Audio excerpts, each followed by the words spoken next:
Bonjour, cette fois on veut l'espérance mathématique de la loi exponentielle de paramètre lambda. Alors je vous rappelle comment on fait de façon générale pour avoir une espérance mathématique pour une variable aléatoire x qui suit une loi continue à densité continue petit f sur un intervalle i. Donc la formule de l'espérance mathématique c'est l'intégrale sur i de x f de x de x. I c'est l'intervalle où prend les valeurs de grand X, ça c'est l'ensemble des valeurs prises par grand X, et F c'est la densité. Donc ici, ça donne 0 plus l'infini, puisque les valeurs prises par grand X, eh bien c'est l'intervalle 0 plus l'infini, et F c'est lambda exponentielle de moins lambda x. Alors cette intégrale-là, on devrait la noter comme ça, l'intégrale de 0 à plus l'infini. Alors on ne sait pas ce que ça veut dire l'intégrale de 0 à plus l'infini. Ça c'est une difficulté, donc je vais vous rappeler la méthode.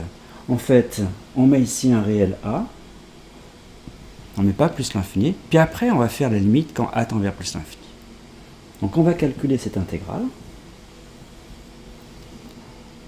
et on va en faire la limite quand a tend vers plus l'infini. Bon, vous êtes prêts? Donc il y a des calculs ici donc d'intégrale. Alors, le lambda ici déjà je peux le sortir, parce que c'est une constante. Et donc pour calculer cette intégrale, il me faut une primitive de cette fonction-là. Donc celle-là je vais l'appeler g, et je dois trouver une primitive de la fonction g définie par j de x égale x exponentielle de moins lambda x. Grand G. Alors, vous êtes en option maths complémentaire, vous n'avez pas l'outil intégration par partie, c'est ceux qui font la spécialité maths en terminale qui ont cet outil, donc on est obligé de vous donner une indication pour trouver une primitive. Alors ça peut, des exercices, si vous avez ce genre d'intégrale, on vous donnera toujours une indication pour trouver une primitive. Ça on vous la donne, on vous donne une primitive, et on vérifie que c'est une primitive, donc pour vérifier que c'est une primitive on dérive, et on doit obtenir la fonction petit g en dérivant la fonction grand g. Ça c'est le cas le plus simple, c'est la situation disons idéale, on vous propose une primitive, il suffit de vérifier. L'autre option c'est qu'on vous donne une indication sur la forme, la nature d'une primitive. Et là c'est ce que je vais faire, je vais dire que le grand g ici c'est de la forme alpha x plus bêta exponentielle de moins lambda x. Alpha et bêta étant deux constantes à déterminer. Donc je vous donne la forme de grand G, et il faut trouver alpha et bêta. Alors comment on va faire? Eh bien on va dériver ici la fonction qui est proposée. Alors si on dérive ça, donc ça c'est de la forme u fois v, donc la dérivée de ça c'est alpha, donc ça fait alpha exponentielle de moins lambda x, plus la dérivée de ça, alors la dérivée de ça, ça fait moins lambda exponentielle de moins lambda x, fois ça, égale, alors ce qu'on va faire, on va regrouper, donc déjà on peut mettre exponentielle de moins lambda x en facteur, et on regroupe le reste. Donc ici j'ai alpha, ici j'ai moins lambda fois ça, donc j'ai moins lambda alpha x, et moins lambda bêta. Donc je vais l'écrire au-dessus.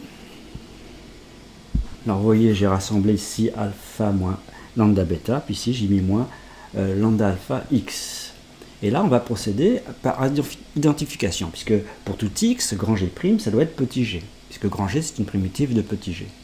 Donc en fait ça revient à identifier ces deux polynômes, puisque vous avez exponentielle de moins lambda x des deux côtés. Alors identifier deux polynômes, ça revient à dire qu'ils ont le même degré, degré 1, et exactement les coefficients égaux. Alors ici le coefficient en x, ici c'est moins lambda alpha, ici c'est 1. Donc vous avez moins lambda alpha qui vaut 1. Et le coefficient constant, ici il n'y en a pas, donc c'est 0. Le coefficient constant, c'est alpha moins lambda bêta. Je vous rappelle que c'est alpha et bêta que l'on doit déterminer en fonction de lambda. Alors déjà, vous avez le fait que alpha ici, alpha, donc c'est moins 1 sur lambda. et bêta, eh bien vous avez ici, bon, je vais l'écrire, hein, là vous transposez, ça fait lambda bêta égale alpha.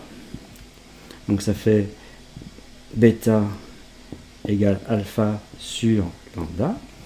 Et vous savez que alpha c'est moins 1 sur lambda. Donc vous redivisez par lambda, donc ça fait moins 1 sur lambda carré. Donc voilà, vous avez trouvé alpha et bêta, donc vous avez trouvé la fonction grand G. Donc voilà ce qu'on trouve pour la fonction grand G, hein. Alpha x plus bêta fois exponentielle de moins lambda x. Alpha c'était ça et bêta c'était ça. Et je vous rappelle qu'il fallait calculer cette intégrale. Lambda, intégrale de 0 à a, g de x dx. Donc on sait calculer l'intégrale, hein. Quand on a une primitive, c'est grand G de x de 0 à a, c'est-à-dire c'est grand G de a moins grand G de 0. Alors ici, grand G c'est ça. Le lambda qui est ici, en fait on peut utiliser cette astuce, hein, c'est multiplier le lambda ici. Donc en fait c'est pareil que le crochet suivant. En multipliant lambda ici, donc si je multiplie par lambda ici, il me reste moins x moins 1 sur lambda, exponentielle de moins lambda x de 0 à a.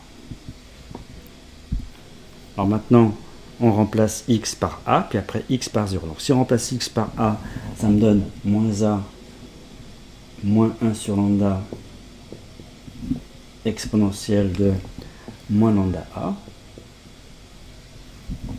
moins, et on remplace x par 0. Donc si on remplace x par 0, ici j'ai moins 1 sur lambda, ici exponentielle de 0 c'est 1, donc il me reste ça. Donc en fait il me reste 1 sur lambda, et ceci. Alors je vais développer, c'est-à-dire moins a exponentielle de moins lambda a, et moins 1 sur lambda exponentielle de moins lambda a. Bon. Donc voilà ici IA. IA. Hein, l'intégrale de 0 à petit a de x f de x dx. F étant la densité. Alors maintenant j'en veux la limite. Quand a tend vers plus l'infini. C'est un très bon exercice, hein, recherche de primitive. Ensuite il y a des limites quand petit a tend vers plus l'infini. Donc c'est quand même intéressant. Donc ici, quand petit a tend vers plus l'infini, donc la limite, hein, quand petit a tend vers plus l'infini. Bon, alors ici, par composé, ça tend donc vers moins l'infini, et donc exponentielle de ça tend vers 0. Donc ça tend vers 0, hein, et moins 1 sur lambda, c'est une constante. Donc ça tend vers 0. Maintenant, celui-ci, le a exponentielle de moins lambda a. Alors la rédaction, hein, a exponentielle de moins lambda a, il faudrait l'écrire comme ça. C'est a divisé par exponentielle de lambda a. Et pour être tout à fait rigoureux, il faudrait écrire lambda sur exponentielle de lambda. Et comme ici, c'est a et c'est pas lambda, il faut que je mette 1 sur lambda.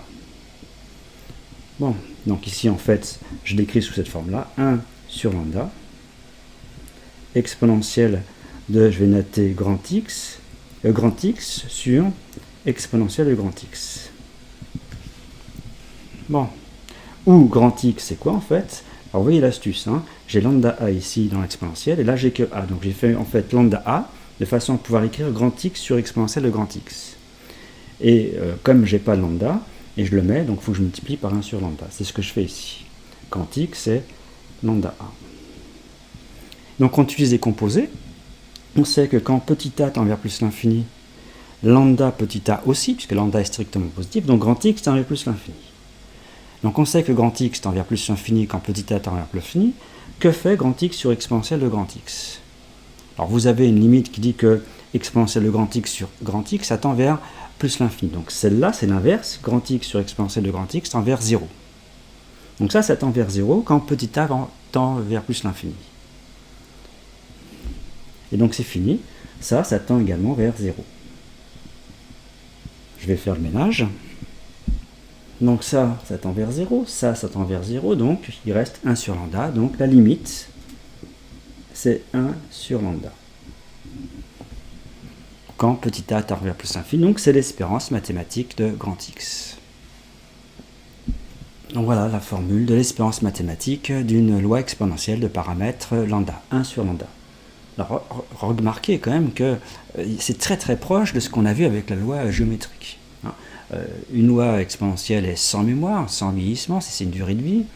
L'espérance mathématique, c'est 1 sur lambda, quand le paramètre, c'est lambda. Et dans le cas de la loi géométrique, elle est également sans mémoire, c'est sur n étoiles, tandis que la loi exponentielle, c'est sur 0 plus l'infini.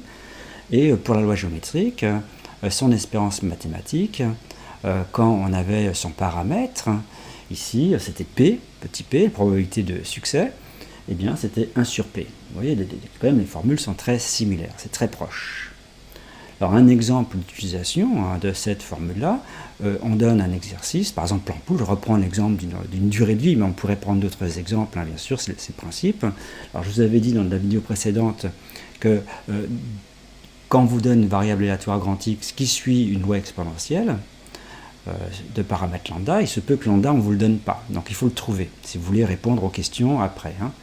Et donc, par exemple, on peut vous donner l'espérance de vie. Par exemple, on peut vous dire, j'ai une ampoule. Bon, on appelle grand X la variable aléatoire qui donne sa durée de vie en heures.